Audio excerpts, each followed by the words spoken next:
There are moments in history when a single voice disrupts centuries of silence, when one man, standing firm in the face of empires, reminds the world that Africa is not for sale.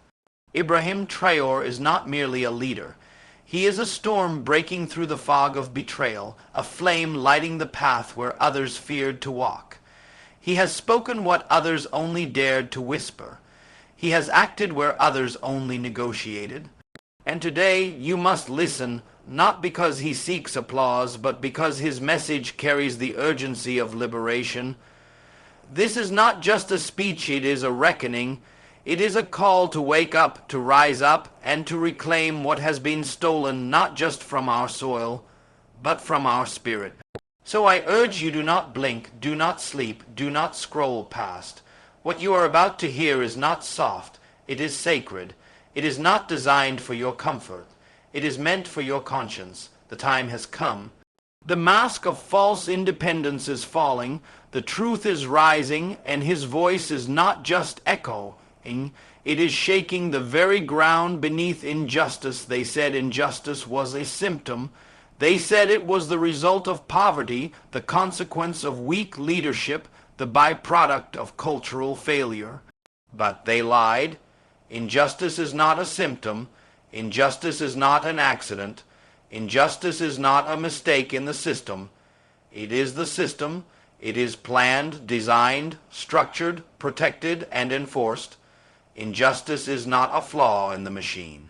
It is the machine, and until we understand that, we will continue to protest shadows while the architects of our suffering drink wine and write policies to keep us in chains.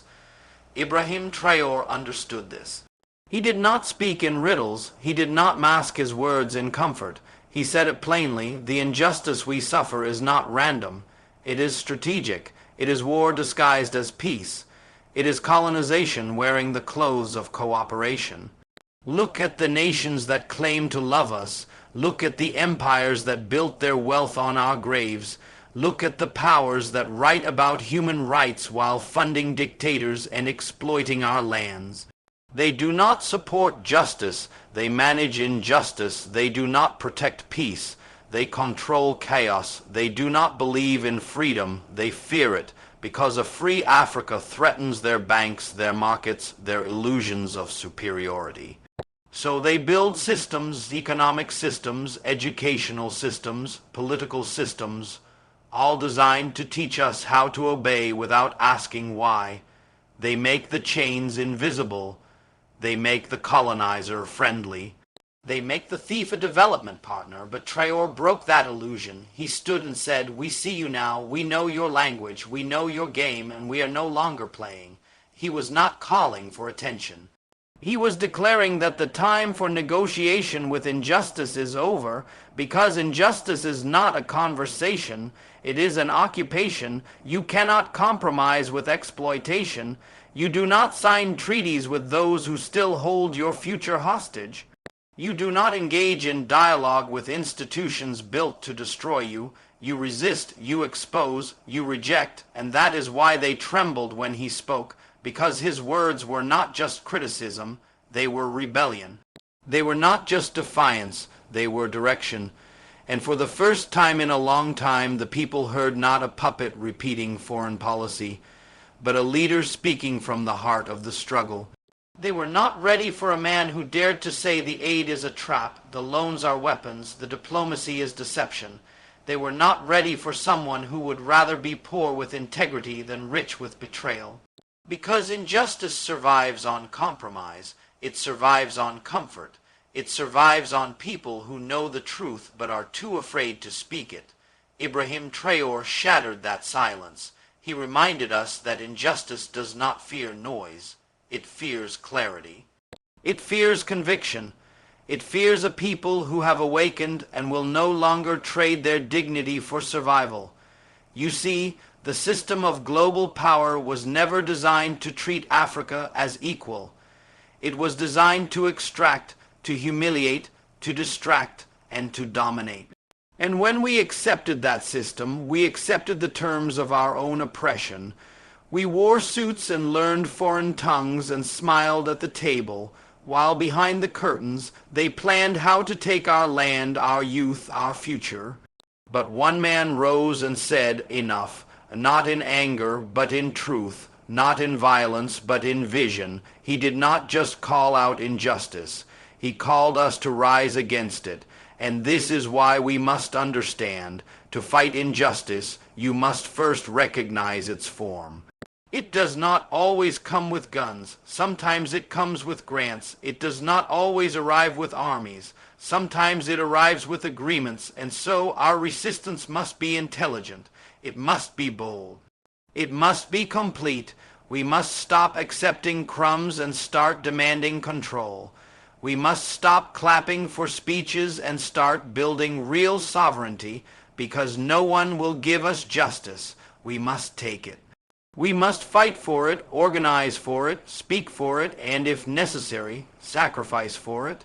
This is not just about Burkina Faso. It is not just about one man. It is about a message that says injustice will no longer be tolerated, no matter how it is disguised.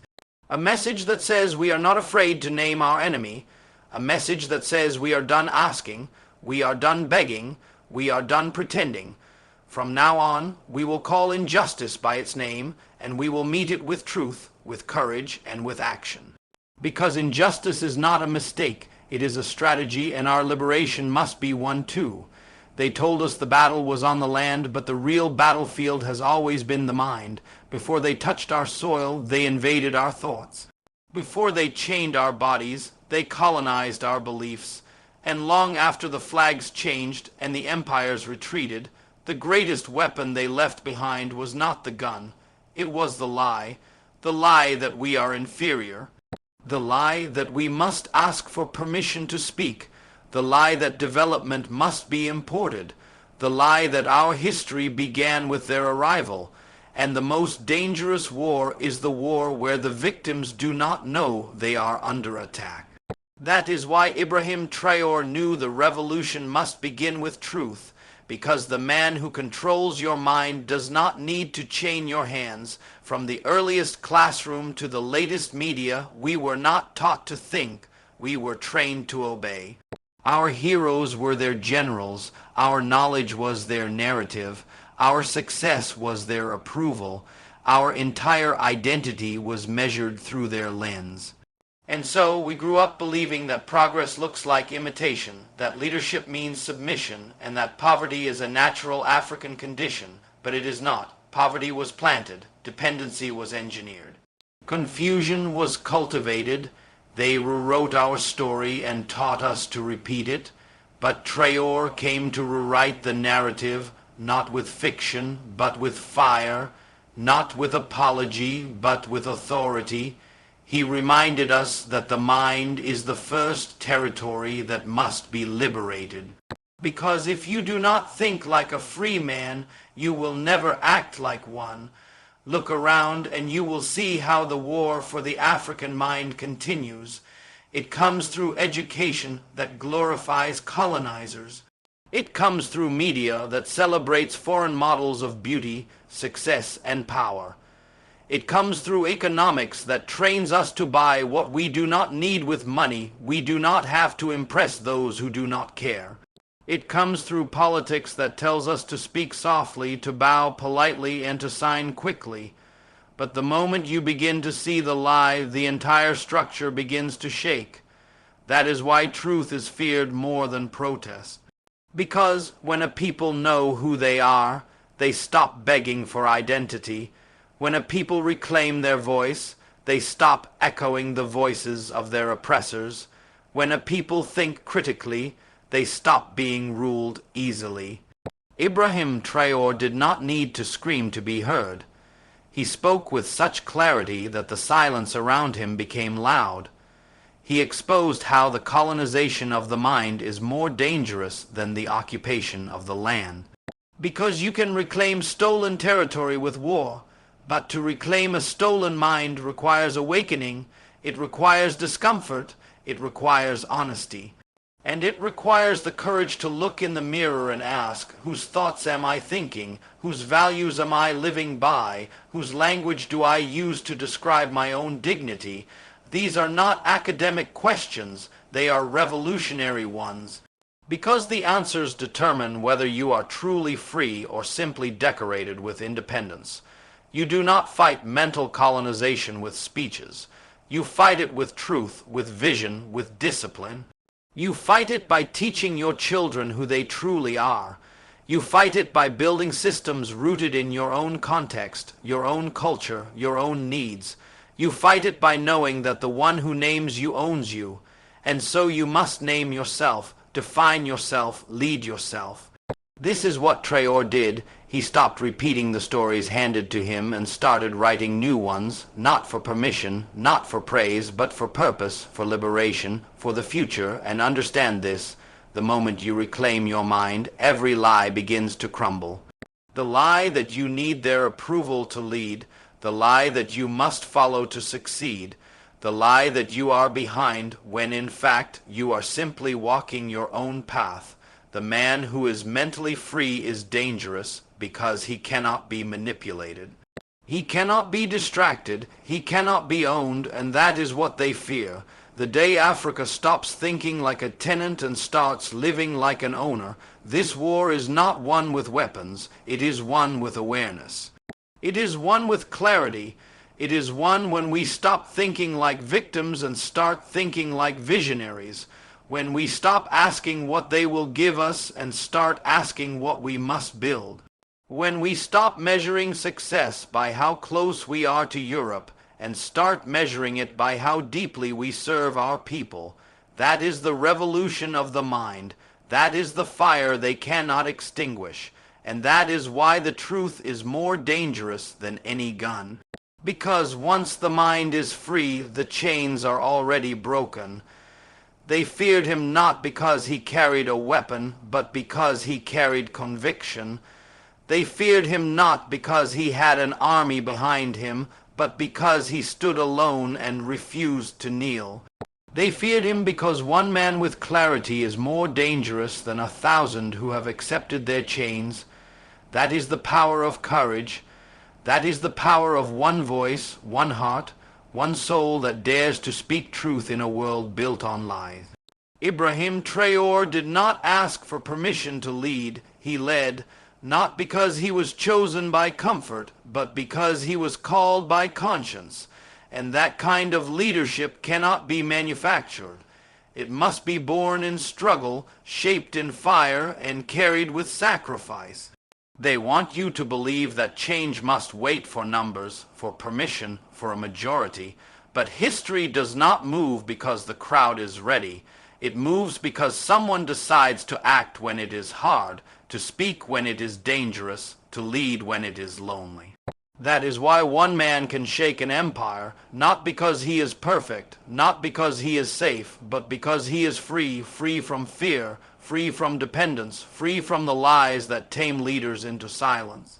When courage takes root in one heart, it becomes contagious. It spreads without asking. It awakens the sleeping. It lifts the bowed heads. It gives people permission to believe again, to hope again, to fight again.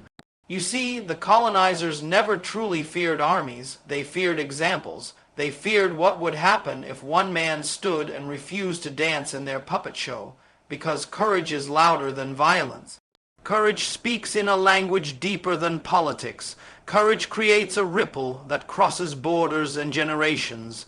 That is why they move so quickly to destroy the ones who lead without asking for direction from their masters. Because they know that once the people see one of their own stand tall, they will remember how to stand too.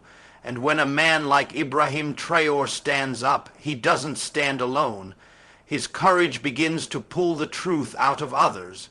His voice becomes a mirror for every silenced voice. His defiance becomes a call to arms, not with bullets, but with belief, because belief is the beginning of every revolution, belief in dignity, belief in justice. Belief that we do not have to bow forever, that we are not condemned to suffer while others profit, that we can rise, that we must rise, and when one man believes that so deeply, he lifts others with him. He becomes more than a leader, he becomes a symbol. Symbols cannot be assassinated. Ideas cannot be exiled. Truth cannot be silenced once it has been spoken with courage. They may block your access. They may deny your headlines. They may threaten your life, but they cannot kill conviction. They cannot erase the example. They cannot unmake the courage, because once the fire is lit, it does not ask for wood. It consumes everything in its path. And the fire Ibrahim Traore lit was not just for his country. It was for a continent that has waited too long for its sons and daughters to remember who they are. Let us not underestimate the moment. Let us not be fooled by the calm tone of oppression. Let us not believe the lie that our leaders must always be approved by those who never cared if we lived or died. The truth is simple. Courage is the beginning of all freedom, and courage does not need a crowd. It needs a conscience. If one man with nothing can make the world tremble, imagine what happens when a generation decides they will no longer kneel, no longer beg, no longer wait. This is not just about leadership. This is about responsibility. The responsibility to act even when it's risky, to speak even when it's unpopular, to move even when your feet shake. Every great awakening begins with one decision. The decision to no longer be ruled by fear. The decision to stand even if it costs everything. The decision to be the storm instead of waiting for one. And that is what Traore represents. It's not just defiance, but destiny, not just resistance, but rebirth. He is proof that courage is not a strategy, it is a sacrifice. And when you sacrifice your comfort to speak truth, you become dangerous to those who survive on silence. They will tell you that justice is a process, that it takes time, that it requires patience and diplomacy. They will dress injustice in paperwork and policy, delay it with promises, dilute it with dialogue. But what they will never tell you is the truth, that justice is not something you wait for, it is something you demand. It is something you defend, it is something you deliver. Ibrahim Traore did not wait for permission to speak truth. He did not ask his oppressors to teach him how to be free. He did not sign documents written by the same hands that have enslaved generations. He stood not as a guest in his own land, but as the guardian of justice. And justice cannot be negotiated with those who profit from injustice. We have seen too many leaders who confuse diplomacy with surrender, who shake hands with the same forces that fund their people's suffering, who speak of justice in whispers while sitting on stolen thrones. They go to global summits not to speak on behalf of the oppressed, but to seek applause from the oppressors. That is not leadership. That is betrayal. That is not service. That is servitude, and the people know it. They may not speak it aloud, but their silence carries the weight of disappointment. Their eyes carry the stories of broken promises. Their hearts carry the pain of seeing truth replaced by performance. But when Ibrahim Traore rose, he did not come to perform, he came to confront. He did not come to decorate injustice with speeches, he came to tear it down with action. You do not ask a thief to return what he has stolen. You take it back. You do not beg for respect from those who built their empires on your humiliation. You stand up and demand your dignity, and that is what justice looks like. Not comfortable conversations, but bold confrontation. Not appeasement, but accountability. Not deals signed behind closed doors, but truth shouted in public squares. Traore did not come with caution. He came with clarity, and in that clarity he reminded the world that justice is not a luxury for the rich. It is a right for the poor. It is not a gift to be given, it is a responsibility to be claimed. Those who control the system fear real justice, because real justice means the end of their privilege. Real justice means the return of stolen resources, the dismantling of exploitative trade deals, the exposure of fake democracy, and the awakening of a people who have been taught to stay quiet. They want to keep you busy celebrating symbols while they tighten the noose. They want you to sing anthems while they write policies to bleed your economies. They want you to be grateful for crumbs while they feast on your gold, your oil, your mines. But justice does not accept crumbs. Justice demands the table. Justice flips the table when necessary. When Traore looked at the old treaties, he did not see cooperation. He saw control. When he read the fine print of foreign aid, he did not see support. He saw surrender.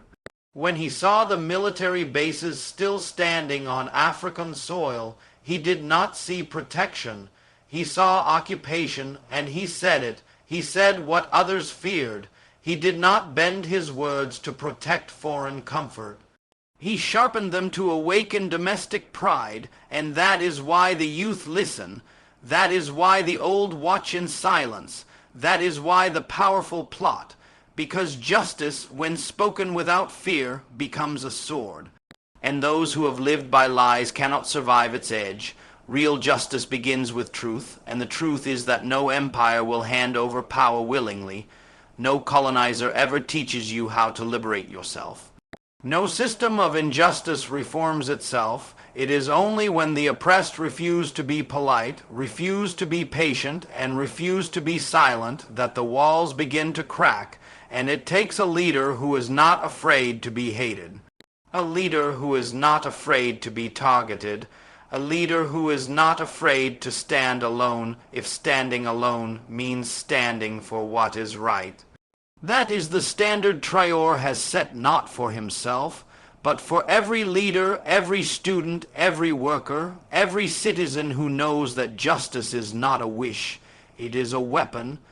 We cannot delay what must be done now. We cannot debate what is already clear. We cannot water down a message that must be shouted. The future does not belong to the cautious. It belongs to the courageous. It belongs to those who refuse to sign away their dignity in the name of diplomacy. It belongs to those who carry justice not in their mouths, but in their decisions. And Traore has shown us that when you stop waiting and start acting, when you stop pleasing and start protecting, when you stop begging and start building, justice is no longer a dream. It becomes destiny.